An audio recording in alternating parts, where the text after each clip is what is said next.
좋고 너 다음 주에 보자 하는데 한번 생각해 보겠대. 그래갖고 기대하고 갔는데 그 주일 전날 죽었어. 우리 오늘 함께 잠언 1장 20절에서 33절. 지혜가 길거리에서 부르며 광장에서 소리를 높이며 내가 불렀으나 너희가 듣기 싫어하였고 그때 너희가 나를 부르리라. 오늘 본문은 지혜가 우리가 알고 있는 그 머릿속에서 사고하는 어떤 기능적인 게 아니고 인격으로 비유했습니다. 여기선 지혜이신 예수 그리스도를 또 뜻하기도 하고 있고요. 말씀이시기도 하죠. 그래서 지혜가 다소 격양된 어조로 길을 나가는 사람들을 향해서 가던 길을 멈추시오, 돌이키시오 라고 외치고 있는 장면으로 시작하고 있습니다. 20절에서 21절 읽으면 지혜가 길거리에서 부르며 광장에서 소리를 높이며 시끄러운 길목에서 소리를 지르며 성문 어귀와 성중에서 그 소리를 발하여 이르되, 그러니까 길거리와 광장, 시끄러운 길과 성문 어귀, 성중이라는 말을 통해서 우리가 알 수 있는 건 뭡니까? 많은 사람들이 모이는 공공장소에서 외치는 소리. 그건 무엇입니까? 이 지혜가 소리를 높여 말하는 까닭은 하나님의 말씀, 복음은 누구나 듣고 순종해야 될 보편성과 공공성을 지니고 있다는 것입니다. 그러니까 복음을 듣는다는 것은 어떤 특별한 사람만 듣는 어떤 중세 시대의 성직자만 해석할 수 있는 성경적 권위를 갖고 있는 그런 게 아니라 맘만 먹으면 누구나 들을 수 있는 하나님 말씀이라는 것입니다. 근데 너무나 쉽게 듣고 어디에서나 들을 수 있는 시대가 오니까 막상 그 말씀을 기울여 담지 않는 아이러니한 상황이 벌어지고 있죠. 예전에 이렇게 뭐 유튜브로나 인터넷으로 편리하게 시청을 하는 그런 시대가 아니었던 때는 말씀 한번 들으러 몇 시간씩 버스 타고 차 타고 집회 참석한 적도 있어요. 근데 지금은 그렇지가 않잖아요. 그러니까 보편성과 공공성을 갖고 있는 복음의 그 외침에 우리는 어떻게 반응하는가? 그렇게 쉽게 접한다고 해서 내가 그것들을 무시하면 안 되는 그런 까닭이 있습니다. 예를 들어 볼게요. 우리가 운전을 하다가 신호를 위반했습니다. 그런데 이를 적발했어요. 경찰이 차를 세우고 페널티를 부과하는데 운전자 입장에서 이렇게 얘기해요. 나 신호 바뀌는 줄 몰랐습니다. 신호 위반한 거를 내가 인정할 수가 없습니다. 이렇게 몰랐다고 내가 인정할 수 없다라고 주장할 수가 없는 것입니다. 왜 그렇습니까? 신호등은 운전자가 볼 수 있도록 가장 눈에 잘 띄는 곳에 있어야 되는 것이죠. 또 그것을 반드시 지켜야 될 의무가 운전자에게 있는 거예요. 그래서 라이센스를 받는 거 아닙니까? 그러니까 복음도 마찬가지란 말입니다. 복음은 우리에게 누구나 듣기 편하고 또 누구나 들을 수 있지만 반드시 뭐가 있어야 된다? 지켜야 될 의무가 있는 거야. 나 복음은 몰랐는데요? 그렇게 핑계댈 수가 없다라는 것입니다. 나는 하나님 모르는데요? 나 예수 그리스도 십자가가 뭔지 이제까지 한 번도 들어본 적이 없는데요? 이제 들어본 적이 없는 사람이 누가 있겠습니까? 보십시오. 로마서에서는 우리에게 분명히 말씀하고 있습니다. 하나님께서는 사람에게 하나님을 알 수 있게 하셨으므로 사람들 속에 하나님을 알만한 것이 있다는 것은 분명합니다.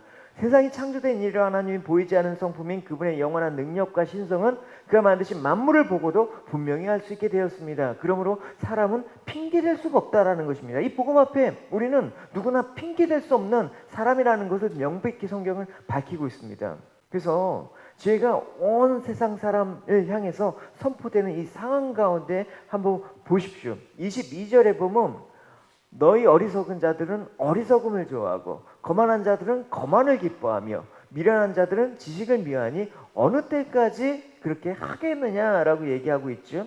그러니까 복음이 들려도 말씀이 선포돼도 귀를 기울이지 않는 그 무지한 자들의 특징에 대해서 나오고 있습니다. 어떤 특징이 있습니까? 거만하고 어리석고 미련하다. 어리석음이라는 건 뭡니까? 얘기하자면 그런 것이죠. 어떤 일에 대해서 심사숙고하지 않는 거예요. 항상 유혹에 쉽게 현혹되는 태도, 그런 걸 뜻하는 것이죠. 거만하면 뭡니까? 충고와 훈계를 우습게 여기는 거예요.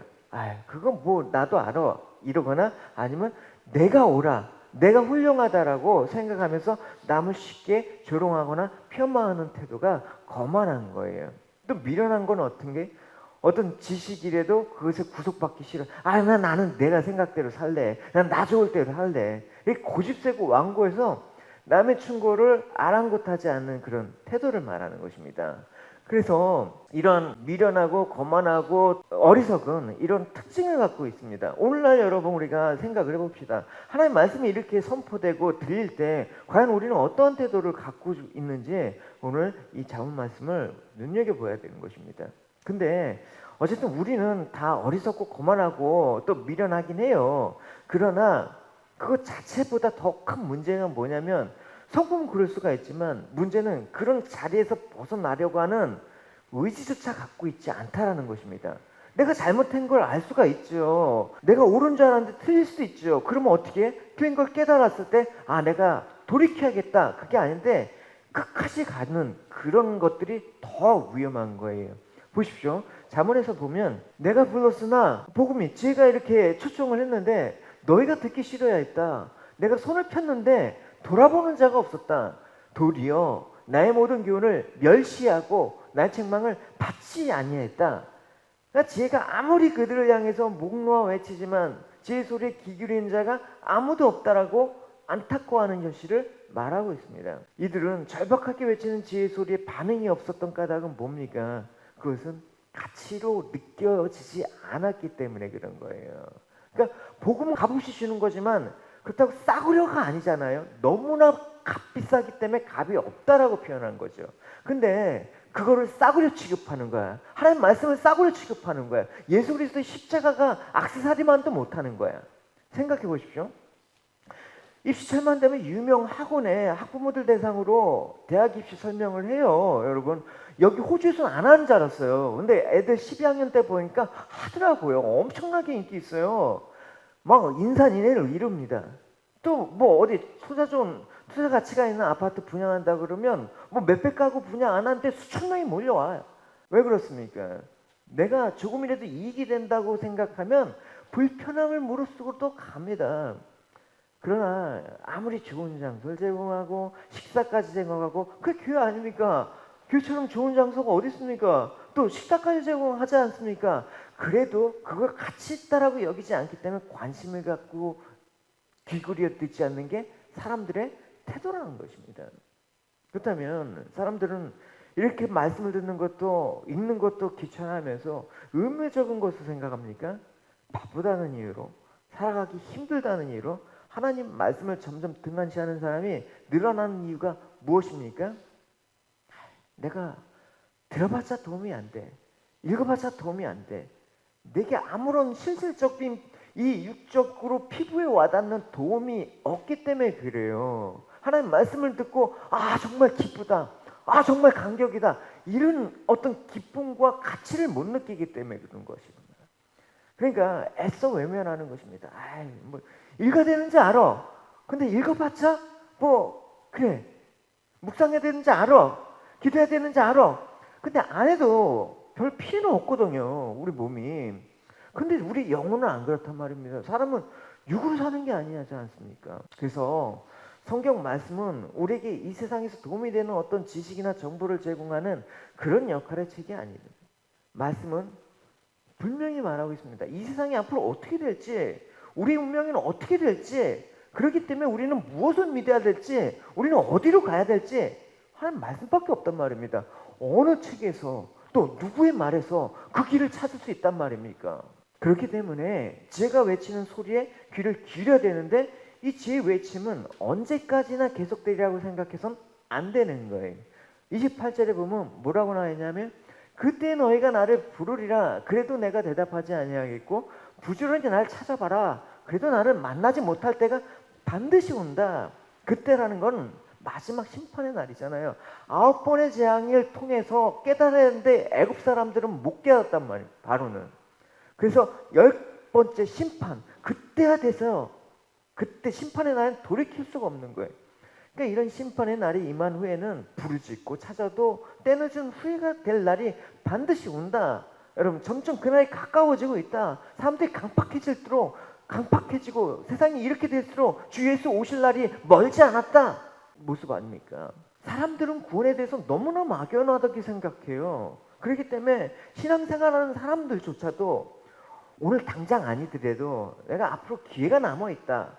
오늘 내가 죄를 짓고 하나님 뜻을 떠난 삶을 살지만 내가 언젠가는 청산하고 하나님께 되돌아가리라. 제가 여기 오면서 지역 주민들 전도 안 했겠어요? 식당 아주머니부터 해갖고 전도했단 말입니다. 교회 다니시라고, 예수 믿으시라고. 다시 뭐라고 언젠간 나가겠죠. 시간이 되면, 때가 되면 다시 교회로 가겠죠. 언젠가 그런 모습이 우리에게 있단 말입니다. 지금 기도 안 해도 이제 내가 시간 돼서 언젠간 기도하겠지. 내가 지금 말씀 묵상 바빠서 못하지만 언젠간 하겠지. 필요는 하는데 하지 않는 그런 모습들을 오늘 잠언서에 뭐라고 하냐면 32절에 보면 그거를 태보와 안일함이라고 얘기를 하고 있습니다. 태보는 뭡니까? 내가 신앙의 길을 지키지 못하는 거야, 자꾸만. 그러니까 배교를 하거나 격길로 빠지는 거예요. 그럼 안이라는 건 뭐예요? 내가 신앙을 끊임없이 새롭게 갱신해야 되는데 자기 만족에 빠져 있어. 그냥 주일날 그냥 예배 한번 드리면 됐지. 신앙생활이 뭐 별거야. 그냥 교회 나가기만 하면 되지. 별거야. 뭐 가끔 일 있으면 빠져도 되지 뭐. 이렇게 뭔가 내가 예배에 대한 태도, 내가 하나님 말씀을 접하는 태도, 이런 거에 대해서 새롭게 하려는 마음이 없는 거야. 늘 답보 상태에 빠져 있어. 그러니까 10년이 신앙생활하고 이제까지 신앙생활하는데 계속 그 자리야. 어떤 사람은 미치겠는 거야. 신앙이란 여러 가지 규정될 수 있지만 그 가운데 하나가 뭐냐? 반드시 우리가 퇴보하지 않도록 믿음의 자리는 굳건히 지켜야 되는 거야. 내가 이 자리는 이 예배의 자리, 내가 기도의 자리, 이 말씀을 묵상하는 자리, 하나님과 동행하는 이 자리, 믿음의 자리는 반드시 굳건히 지키고, 또 한편으로는 지키는 가운데 끊임없이 나를 새롭게 해야 돼. 혁신을 통해서 새로워지는 것입니다. 말하자면 두 가지를 동시에 해야 되는 거예요. 믿음의 자리를 굳게 지킬 때 내 자리에서 인격은 점점 성숙해야 되지고, 당연하죠. 주님과 동행하는데 어떻게 안 변해요. 성숙해야 되지고, 또 내 생각이 예전에는 짧았는데 깊어지고, 이전의 가치관은 막 세상적인 가치관에 이렇게 했는데 지금은 출애굽했어. 세상과 분리가 됐어. 이런 것들이 있어야 되는 것입니다. 같은 자리를 내가 분명히 지키고 있지만, 내가 이제까지 10년을 넘게 교회를 출석하고 있지만 어제의 나와 오늘의 나는 달라야 된다. 또 오늘의 나는 내일의 나와 다를 것이다 라는 그런 다짐, 이런 거 갖고 가는 것입니다. 팔굽혀펴기를 10분만 해도 5년 후 10년의 모습은 달라집니다. 그래서 제가 10년 동안 팔굽혀펴기를 끊임없이 하는 이유가 뭡니까?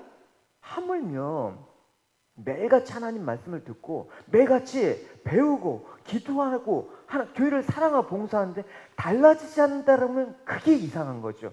반드시 달라져요, 여러분. 우리는 반드시 바뀐단 말입니다. 왜? 우리 영혼을 바뀌게 하시는 건 주님이 하시기 때문에 성장하지 않을 수가 없는 것입니다. 그러기 위해서 우리에게 필요한 것은 뭐냐? 지금 결단하고 지금 돌이키는 것입니다. 바로 지금이 정말 우리에게 하나님 말씀에 순종하는 때예요.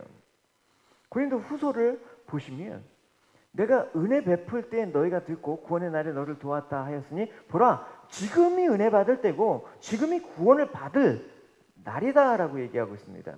우리에게는 아직도 기회와 시간이 많이 남아있다라고 생각을 하는데, 그 기회와 시간은 우리가 원한다고 무한정 주어지는 우리 게 아니란 말입니다.